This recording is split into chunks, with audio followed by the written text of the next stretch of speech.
పనులు అయితే చేయకూడదు. ఇలా చేస్తే మీ షుగర్ లెవెల్స్ పెరిగి డయాబెటీస్ వస్తుంది. ప్రస్తుత కాలంలో డయాబెటీస్ అనేది పెద్ద ముప్పుగా మారింది. ఈ కేసులు భారీగా పెరుగుతున్నాయి. చిన్న పెద్ద తేడా లేకుండా చాలామందికి బాధపడుతున్నారు. ఈ వచ్చిన వారి రక్తంలో షుగర్ లెవెల్స్ హెచ్చుతగ్గులకు గురవుతాయి. దీంతో శరీర కణాలకు శక్తి అందక అలసటగా అనిపిస్తుంది. డయాబెటీస్ ఒక దీర్ఘకాలిక వ్యాధి. ఒక్కసారి వచ్చిందంటే జీవితాంతం మీ చక్కెర స్థాయిలు అదుపులో ఉంచుకునే ప్రయత్నాలు చేయాలి. అయితే జీవనశైలి మార్పులు, చిన్నపాటి ఆహారపు అలవాట్లు పాటిస్తే వ్యాధి సోకే ముప్పు తగ్గుతుందని వైద్యులు చెబుతున్నారు. ఈ ప్రారంభంలో లక్షణాలు చాలా తేలికపాటివి. వీటిని చాలామంది గుర్తించలేరు. ఈ పెరుగుతున్నప్పుడు మాత్రమే గుర్తిస్తారు. సాధారణంగా మధుమేహం లక్షణాలు తెలియవు. అయితే రాత్రి వేళల్లో చేసే కొన్ని తప్పుల వల్ల ఈ షుగర్ లెవెల్స్ పెరుగుతాయని పరిశోధనలు చెబుతున్నాయి. డయాబెటీస్లో చేసే చిన్న తప్పులు కూడా పెద్ద ముప్పుగా మారతాయి. అందుకే వీలైనంత వరకు వీటికి దూరంగా ఉండాలి. అసలు ఆ తప్పులు ఏంటో తెలుసుకుందాం. సాధారణంగా ఉదయం పూట భారీగా బ్రేక్ఫాస్ట్, రాత్రి సమయంలో తేలికపాటి భోజనం చేయాలని ఎక్స్పర్ట్స్ చెబుతున్నారు. అయితే చాలామంది ఎలా పడితే అలా తింటున్నారు. దీంతో లేనిపోని రోగాలను కొని తెచ్చుకుంటున్నారు. చాలామంది ఉదయం, మధ్యాహ్నం చాలా తక్కువ తిని రాత్రిపూట మాత్రం పట్టుబడుతుంటారు. ఇది ఎంతమాత్రం మంచిది కాదంటున్నారు ఎక్స్పర్ట్స్. రాత్రి వేళల్లో ఏం తినాలి, తినకూడదు అనే అవగాహన ఉండాలంటున్నారు. రాత్రి వీలైనంత తక్కువ తినాలి, లేదంటే రక్తంలో షుగర్ లెవెల్స్ పెరిగే ప్రమాదం ఉందంటున్నారు. తక్కువ గ్లైసెమిక్ ఇండెక్స్, ప్రోటీన్లు అధికంగా ఉండే ఆహారాన్ని రాత్రిపూట తినడానికి ప్రయత్నించండి. బ్లడ్ షుగర్ స్థాయిని అదుపులో ఉంచుకోవాలనుకుంటే డిన్నర్కి సంబంధించిన కొన్ని ప్రత్యేక విషయాలు పాటించండి. మొదటిది, డిన్నర్ కోసం ఒక టైం ఫిక్స్ చేసుకోండి. ప్రతిరోజు ఒకే సమయంలో డిన్నర్ చేయండి. వీలైనంత త్వరగా రాత్రి భోజనం. అయితే ఈ రోజుల్లో చాలామంది రాత్రి 10 తర్వాత తినడం మొదలు పెడతారు.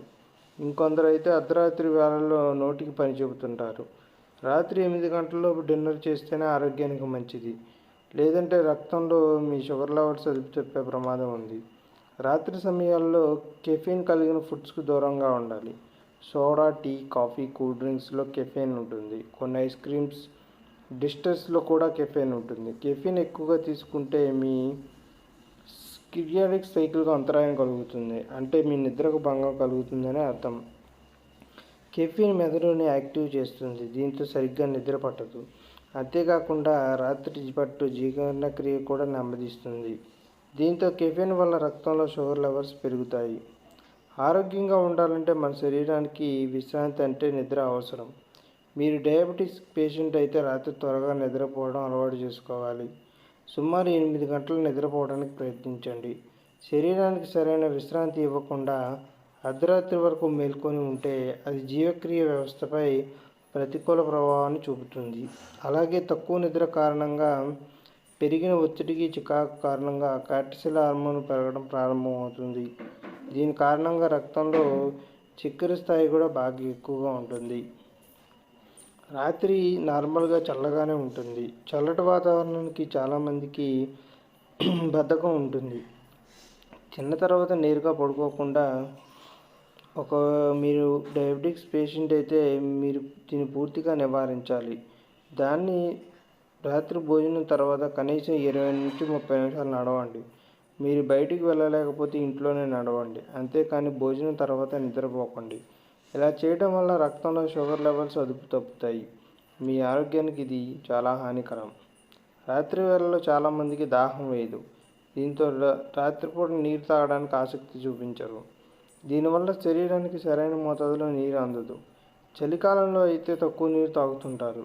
ఎక్కువ పెళ్లి గురించి ఆలోచించే తీరు పెళ్లికి ముందు, తర్వాత చాలా మారిపోతుంది. వివాహానికి ముందు వరకు ఎప్పుడెప్పుడు పెళ్లి చేసుకోవాలని ఆరాటపడుతుంటారు. ఆ తర్వాత మాత్రం అబ్బా పెళ్ళి ఎందుకు చేసుకున్నాంరా బాబు అనుకుంటారు. అయితే ఇవి కొన్నిసార్లు సరదాగా కూడా అనుకుంటూ ఉంటారు. నిజానికి పెళ్లి విషయంలో ఒక్కొక్కరికి ఒక్కొక్క ఒపీనియన్ ఉంటుంది. ఇది వారి వ్యక్తిగత కారణాల వల్ల మారుతుంది. మంచి లైఫ్ పార్ట్నర్, చుట్టూ ఉండే మనుషులు, పరిసరాలు సరిగ్గా ఉంటే పెళ్లి జీవితం ఆనందంగా ఉంటుంది. అదే సరిపడిన పార్ట్నర్, ఇబ్బందికర పరిస్థితిలో ఉండేవారు పెళ్ళి నిజంగా కర్మ అని ఫీల్ అవుతుంటారు.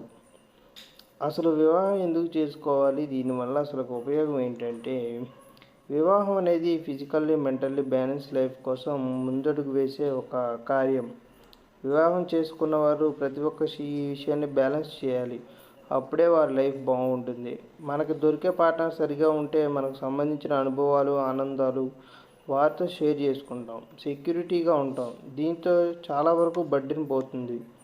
కొన్ని సర్వేల ప్రకారం పెళ్లి చేసుకున్న వారి ప్రవర్తన కారణంగా ఆరోగ్యంగా ఉంటారు. కొంతమంది సర్వే చేసిన ప్రకారం అయితే శాస్త్రవేత్తలు పెళ్లి చేసుకున్న వారు పెళ్లి చేసుకోని వారి కంటే ఆరోగ్యంగా ఉంటున్నారని తేలింది. పెళ్ళి అనేది ఆర్థికంగా ఎదగడానికి కూడా ఒక హెల్ప్ అవుతుంది. ఒకరికి ఇద్దరు తోడై కష్టపడితే ఆర్థిక అవసరాలు తీరడమే కాదు, ఆర్థికంగా బలపడతారు కూడా. అయితే దీనికి ఇద్దరి మధ్య మంచి అండర్స్టాండింగ్ అవసరం. పెళ్లి చేసుకొని మంచి పిల్లలు, కుటుంబం ఉండడం వల్ల సమాజంలో మనకంటూ ఒక గుర్తింపు ఉంటుంది. పిల్లల్ని స్టేబుల్గా పెంచగలుగుతాం. వారి ఆలనాపాలన చూసి వారి ఎదుగుదలకు సాయం అవుతాం. సమాజంలో ఒక బ్యాలెన్సింగ్ పెళ్ళి అవసరం అవుతుంది. దీంతో సమాజంలో శాంతంగా జీవించగలుగుతాం కూడా. మ్యారేజ్ చేసుకోవడం వల్ల కమ్యూనికేషన్, కాంప్రమైజింగ్ నేర్చుకోవడం వంటి ఎన్నో విషయాలు నేర్చుకుంటాం. వీటి వల్ల మనం ఎదుగుతాం. ఎలాంటి పరిస్థితుల్లోనైనా హ్యాండిల్ చేసే గుణాలు మనలో పెరుగుతాయి. దీంతో మనకు తెలియకుండానే మన జీవితంలో ఎన్నో పాజిటివ్ అంశాలు జరుగుతాయి. ఇల్లు, ఇల్లాలు, పిల్లలు వీరంతా ఉంటారు. మనకంటూ ఒక ఫ్యామిలీ ఏర్పడుతుంది. మంచి రిలేషన్ కంటిన్యూ అవుతుంది. దీంతో మనకు ఒక్కరమే ఉన్నామనే ఫీలింగ్ మాత్రం కూడా ఉండదు. పెళ్లి చేసుకోవడం, చేసుకోకపోవడం వారి వ్యక్తిగతం. ప్రతి ఒక్కరూ పెళ్లి చేసుకోవాలని సిద్ధాంతం ఏమీ లేదు. వారికి ఏ లైఫ్ నచ్చుతుందో ఆ డెసిషన్ తీసుకునే హక్కు ప్రతి ఒక్కరికి ఉంది. అంతేకాని ఇతరులను పెళ్లి చేసుకోవాలని ఎవరూ ఫోర్స్ చేయకూడదు. అయితే చేసుకున్నాక ఎన్ని సమస్యలు వచ్చినా కూడా కలిసి ఉండే ప్రయత్నం చేయాలి. అది వీలు కానప్పుడు విడిపోవడం కూడా వారి వ్యక్తిగతమే. ఈ విషయాలన్నీ ప్రతి ఒక్కరూ పరిగణనలోకి తీసుకోవాలి.